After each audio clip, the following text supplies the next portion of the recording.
Баршаңызға сәлем, менің каналыма қош келдіңіздер. Сіздермен Ақбота. Бүгін өте оңай дайындалатын, үйде бар заттармен әзірленетін қарапайым пирог дайындайтын боламыз. Барлық керекті затты астында описание бөліміне жазып қойдым, сол жерден қарасаңыздар болады. Жұмыртқаға қант салып миксерлейміз. Бізде жаңағы жұмыртқа мен қант әппақ көбік болғанға дейін миксерлейміз. Кейіннен сұйық майды және де сүтті құйып тағы да миксерлейтін боламыз. Араласу керек бізге. Кейіннен осы қоспаның үстіне алдын ала өлшеніп қойған ұн және де қамыр қопсытқыш, шамалы ванильный сахар, яғни ванилин қосып жібереміз.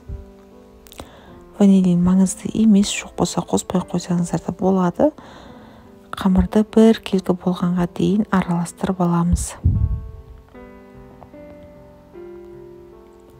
Бізде қоймалжың, сұйық қамыр шығады.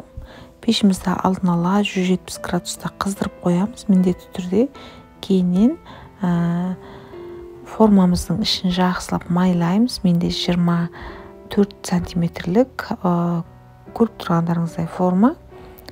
Ішін жақсылап майладым. Жаңағы қамырды құйып, қызып тұрған пешке саламын.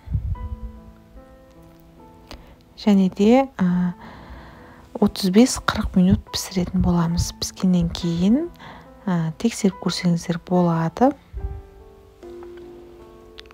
Толықтай суығаннан кейін формамыздан шығарып салқындатамыз.